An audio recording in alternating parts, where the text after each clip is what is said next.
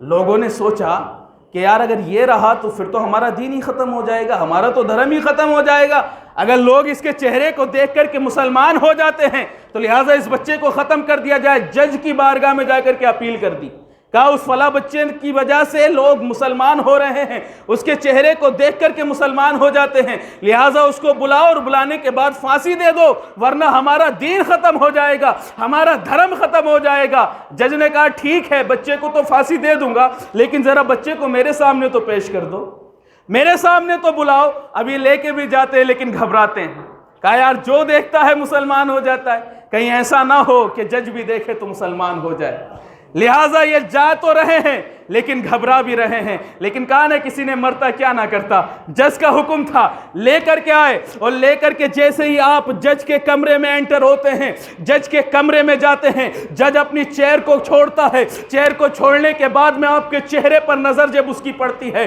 کھڑا ہو جاتا ہے، کھڑا ہونے کے بعد دوڑ کر کے آتا ہے، اور دوڑ کر آنے کے بعد میں آپ کے قدموں پر گر جاتا ہے، گرنے کے بعد میں کہتا ہے اے فرید الدین، اب لوگوں کو کلمہ بعد میں پڑھانا، تیری چہرے کی وہ کشش میرے دل میں گھر کر رہی ہے، تیرا چہرہ دیکھ کر کے میری تمنا بڑھ رہی ہے، اب لوگوں کو کلمہ تو بعد میں پڑھانا، پہلے مجھے کلمہ پڑھا کر کے مسلمان کر لے، کلمہ پڑھا کر کے مسلمان کر لے۔ جج نے کلمہ پڑھا اور اس کورٹ کے جتنے وکیل تھے سب نے کلمہ پڑھ لیا۔ اب یہ بڑا خوش ہوئے، اور خوش ہونے کے بعد میں آئے والدہ کے پاس، آنے کے بعد میں کہا والدہ اپنے لال کے کرشمے سن رہی ہو، اپنے لال کی کرامتیں سن رہی ہو، اپنے لال کے چرچے سن رہی ہو؟ اے والدہ میں زبان سے تو کچھ نہیں کہتا لیکن لوگ میرے چہرے کو دیکھتے مسلمان ہو جاتے ہیں۔ تو والدہ نے کیا کہا؟ والدہ نے کہا بیٹا فرید اس میں تو تیرا کوئی کمال نہیں، اس میں کمال تو میرا ہے، اس میں کمال تو میرا ہے۔ سوچنے والی بات ہے، وہ کہنے لگے واہ فرید الدین گنج شکر علیہ رحمہ اپنی والدہ سے عرض کرتے ہیں والدہ ایک بات بتائیں، چہرہ میرا، فیس میرا، ایکٹیویٹیز میری، کردار میرا، اخلاق میرا، نیچر میرا، سب کچھ میرا، پھر کمال آپ کا کیسے ہے؟ کمال آپ کا کیسے ہوا؟ تو آپ کیا فرماتی ہیں ذرا یاد رکھنا میرے عزیزوں، جب والدہ ایسی ہوتی ہے نا، جب بیٹے ولی ہوتے ہیں، کہا بیٹا فرید جب سے تو میری گود میں آیا اور جب سے تو میرے پیٹ میں آیا اور جب سے میں نے ہوش سنبھالا ہے کبھی زندگی میں جھوٹ نہیں بولا، کبھی زندگی میں جھوٹ نہیں بولا، کبھی کسی کی غیبت نہیں کی، کبھی کسی غیر مرد کو اپنی نگاہوں سے نہیں دیکھا، کبھی کسی کو نہیں ستایا۔ اور میرے بیٹے فرید جب تو میری گود میں آ گیا اور جب سے میں نے ہوش سنبھالا ہے کبھی حرام کا ایک لقمہ نہیں کھایا، اور جب تو پیدا ہو گیا، پیدا ہونے کے بعد میں نے کبھی بغیر وضو تجھے دودھ نہیں پلایا، بغیر وضو دودھ نہیں پلاتی تجھے۔ اور میرے بیٹے آج بھی تیری ماں کا عالم یہ ہے کہ جب تو گھر سے باہر نکلتا ہے تیری ماں مصلی بچھا دیتی ہے، رب کی بارگاہ میں فریاد کرتی ہے میرے مولا تو میرے فرید کے چہرے میں وہ کشش دے دے، وہ رنگت دے دے، وہ حیات دے دے، میرے فرید کو وہ نورانیت دے دے کہ یہ زبان سے کچھ نہ کہے، لوگ اس کے چہرے کو دیکھیں اور مسلمان ہو جائیں۔ بابا فرید الدین گنج شکر قدموں پر گرتے ہیں، اور قدموں پر گرنے کے بعد میں کہتے ہیں والدہ اس میں کمال میرا نہیں، اس میں کمال تو آپ کا ہی ہے۔ یہ ہوتے ہیں اللہ والے۔ تو سیدنا غوث اعظم کا میں واقعہ عرض کر رہا تھا کہ جو آپ سے مصافحہ کر لیتا وہ مرتا نہیں تھا، اس دن مرتا نہیں۔ لوگ فجر کی نماز پڑھانے کے بعد ہی آ کر کے بھیڑ لگا دیتے اور لگانے کے بعد مصافحہ کرنے کے متمنی رہتے تاکہ ہمیں زندگی کی ضمانت مل جائے۔ اسی زمانے میں ایک عورت تھی، اس عورت نے بڑی مرادوں سے اپنے بچے کو پایا تھا، وہ روز آتی اور روز آنے کے بعد میں سیدنا غوث اعظم رضی اللہ تعالیٰ عنہ سے مصافحہ کرا کے لے جاتی، پھر اس کو یقین ہو جاتا کہ میرے غوث نے مصافحہ کر لیا ہے، اب اس کا انتقال نہیں ہو سکتا۔ ایک دن ایسا ہوا کہ وہ عورت آئی، آنے کے بعد میں مصافحہ کرایا، مصافحہ کرانے کے بعد گھر گئی لیکن بچہ مر گیا۔ اللہ اکبر! جب بچے کا انتقال ہو گیا ماں کے دل کو چین نہ آیا، قرار نہ آیا، سوچنے لگی غوث اعظم سے مصافحہ کرا کے لائی تھی، مر تو نہیں سکتا، لہٰذا ماں گئی اور جانے کے بعد میں جب دیکھا تو سیدنا غوث اعظم بچوں کو پڑھا رہے، اور بچوں کو پڑھاتے عالم کیا ہے کہ جب جلال کے عالم میں آتے اور کہتے کہ بچوں مر جاؤ تو تمام بچے مر جاتے، اور کہتے بچوں زندہ ہو جاؤ تو تمام بچے زندہ ہو جاتے۔ یہ بھی میرے غوث اعظم کی کرامات رہی ہیں۔ میرے عزیزو، غوث اعظم رضی اللہ تعالیٰ عنہ کا بہت بڑا مرتبہ ہے۔ آپ کو یہاں پر ایک واقعہ اور سناتا ہوں، ارطغرل غازی علیہ رحمہ کا۔ کس کس نے نام سنا ہے؟ غالباً سبھی نے سنا ہوگا۔ ان کے پیر ہیں حضرت شیخ اکبر محی الدین ابن العربی رضی اللہ تعالیٰ عنہ، پیر ہیں جن سے آپ مرید ہیں۔ حضرت محی الدین ابن العربی شیخ اکبر کو ہر ایک انسان جان گیا ہوگا اب تو، کیونکہ ایک سیریل چلا تھا نا، اس سے میں نے کافی نام سنا ان کا۔ میرے عزیزو، سیدنا شیخ محی الدین ابن العربی رضی اللہ تعالیٰ عنہ یہ کون ہے جانتے ہیں آپ؟ یہ سیدنا غوث اعظم کے روحانی بیٹے، سیدنا غوث اعظم کے روحانی بیٹے ہیں۔ کیوں؟ کیونکہ ان کے جو باپ تھے حضرت عربی رضی اللہ تعالیٰ عنہ، ان کے کوئی اولاد نہیں تھی، اولاد نہیں تھی۔ آپ آتے ہیں غوث اعظم کی بارگاہ میں، آنے کے بعد میں عرض کیا حضور بہت دن ہو گئے، بہت عرصے ہو گئے، مرادیں مانگ کر کے تھک گیا ہوں، حضور ذرا میرے حق میں دعا کر دیں کہ اللہ مجھے اولاد عطا فرما دے۔ سیدنا غوث اعظم نے آنکھیں میچی، اور آنکھیں میچنے کے بعد میں کہا اے عربی تیرے نصیب میں کوئی اولاد نہیں ہے، تیرے نصیب میں کوئی اولاد نہیں ہے، لیکن اللہ والے ہیں نا مانگنے کا طریقہ بھی سکھاتے ہیں۔ میں نے پہلے بھی عرض کیا ہوگا کہ کبھی کسی بڑے کی بارگاہ میں جائیں نا تو مانگنے کا طریقہ سیکھ لیں۔ کہتے ہیں کہ حضور، سیدنا غوث اعظم نے جب فرمایا تیرے نصیب میں کوئی اولاد نہیں، تو آپ کہتے ہیں حضور اگر میرے نصیب میں ہی ہوتی تو آپ کے پاس آنے کی ضرورت ہی نہیں تھی، میرے نصیب کی اولاد تو مجھے میرے گھر بیٹھے مل جاتی۔ آپ کی بارگاہ میں آیا ہی اس لیے ہوں کہ آپ اللہ کے ولی ہیں، تاکہ آپ دعا کریں گے تو میری تقدیر بدل جائے گی، آپ دعا کریں میری تقدیر بدل جائے۔ کہا نا نگاہ مرد مومن میں، نگاہ مرد مومن سے بدل جاتی ہیں تقدیریں، جو ہو ذوق یقی پیدا تو کٹ جاتی ہیں زنجیریں۔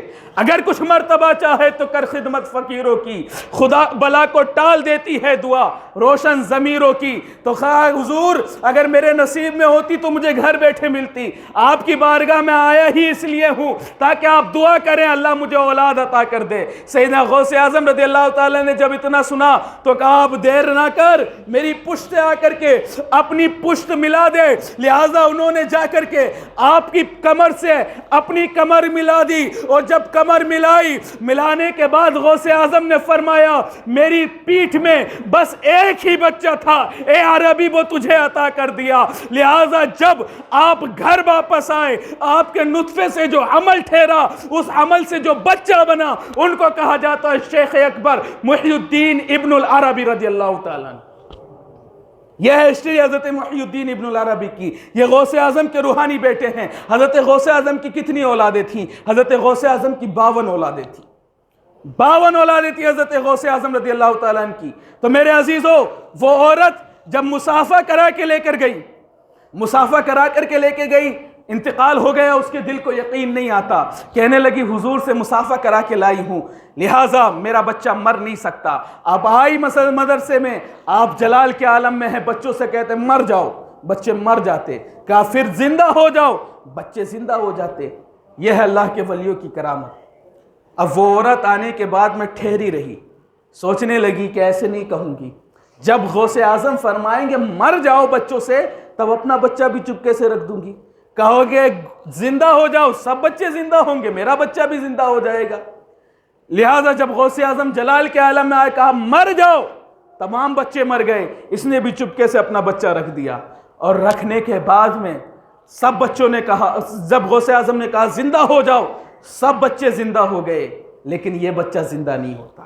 اب تڑپ گئی، اب مچل گئی، کیونکہ ماں کا عالم ہی یہ ہوتا ہے۔ آپ کبھی دیکھیں نا ماں کتنا تڑپتی ہے بچوں کے لیے، لیکن آج بچوں کا عالم کیا ہے کہ ماں کے لیے تھوڑی بھی تڑپ ہمارے اندر پیدا نہیں ہوتی۔ آج تو عالم یہ ہے ہمارا کہ باپ بوڑھا ہو گیا، ماں بوڑھی ہو گئی ہے، تو اگر کوئی کھانے کی چیز بھی لاتے نا تو وہ تکتی رہتی ہے، اور ہم اپنے بچوں کو کھلا دیتے ہیں، بیوی کو کھلا دیتے ہیں، لیکن ماں کو نہیں کھلاتے۔ میرے عزیزوں، ان احسانات کو بھی یاد رکھا کرو۔ جب ہم بچے تھے نا، ماں سے اگر کہا کہ ماں مجھے یہ سبزی نہیں کھانی ہے، دوسری کھانی ہے، تو ماں دوسری سبزی بنایا کرتی تھی۔ باپ سے اگر خواہش کر دی کہ والد محترم مجھے یہ چاہیے، تو باپ اپنی پیٹھ پر بوریاں لاد کر کے مزدوری کر رہا ہوتا ہے، اتنی دھوپ میں مزدوری کرتا ہے کہ اس کی آنکھوں سے پسینہ، اور عالم یہ ہوتا ہے کہ پسینے کے عالم سے بے ہوش بھی ہو جاتا ہے، لیکن اس کو یہی فرق ہوتا ہے کہ مجھے میرے بچوں کو پالنا ہے۔ ان کی وہ محبتیں بھول جاتے ہیں. آج عالم یہ ہوتا ہے کہ اگر والد کسی چیز میں مشورہ دے دے تو ہم کہتے ہیں جی بیٹھے رہو جی تمہیں کیا معلوم آج ماڈرن زمانہ ہے. کہ ماڈرن زمانہ اتنا ماڈرن ہو گیا ہے کہ باپ کی تعظیم کرنا نہ سکھائے, ماں کی عظمت بتانا نہ سکھائے. میرے عزیزو, ماں کا عالم یہ ہوتا ہے کہ یہ ماں اپنے بچے کو کبھی سردی کے عالم میں گیلے پر نہیں سونے دیتی, ہمیشہ سوکھے پر سلاتی ہے. یہ عالم ہے ماں کا. اگر ذرا سی خواہش ہوتی ہے, ذرا سا تم تڑپتے ہو, ماں تڑپ جاتی ہے, ماں مچل جاتی ہے. ماں کی عالم یہ ہے, ماں کی محبت یہ ہے. جب ماں نے دیکھا نا کہ بچہ زندہ نہیں ہوا, رونے لگی, گڑ گڑانے لگی کہ حضور میرا بچہ چلا گیا, میرا بچہ مر گیا ہے. غوث اعظم نے کہا کہ میرے کہنے سے نہیں مرا, اگر میرے کہنے سے مرتا تو زندہ بھی ہوتا, میرے کہنے سے نہیں مرا. کہا حضور بہت مرادوں سے پایا تھا, ایک ہی لال تھا. لوگ مجھے بانج کہیں گے, لوگ مجھے کہیں گے کہ بانج ہو گئی ہے, لوگ کہیں گے اس کے پاس اولاد نہیں ہے, لوگ گھرنا محسوس کریں گے, لوگ مجھ سے دور جائیں گے. مجھے کسی بچے کو, آج آپ بھی دیکھتے ہیں نا ہمارا معاشرہ یہی ہے, اگر کسی پر اولاد نہیں ہوتی ہے نا تو ہم اس کو اپنی اولاد دینا بھی پسند نہیں کرتے اس کی گود میں. بہت سی بوڑھیوں کو ہم نے دیکھا وہ پرانے زمانے کا خیال رکھتی ہے, اور جس کے اولاد نہیں ہوتی بہوؤں کے بچے بھی ان کی گودوں سے لے لیتی ہیں. یہ اسلام اجازت نہیں دیتا. میرے عزیز ذرا سوچیں آپ, اللہ نے آپ کو اولاد دی, جس کے اولاد نہیں ہے, اگر آپ اس عالم میں اس سے بچہ لے لیں گے اس کے دل میں کیا بیتے گی کہ میرے پاس بھی اولاد ہوتی تو مجھ سے بچہ نہ لیا جاتا. اسلام یہ مجاز ہمیں کبھی نہیں دیتا. اسلام تو وہ مزاج دیتا ہے کہ محمد عربی صلی اللہ تعالی علیہ وسلم نے سر فرمایا کہ کسی کا دل نہ دکھاؤ, کسی کے دل کو ٹھیس نہ پہنچاؤ. عالم یہ ہے, میرے آقا کریم صلی اللہ تعالی علیہ وسلم نے شو آف کرنے سے بھی منع کیا. اگر تمہیں نعمتیں ملی ہیں تو اسے غریبوں کے سامنے ظاہر نہ کرو.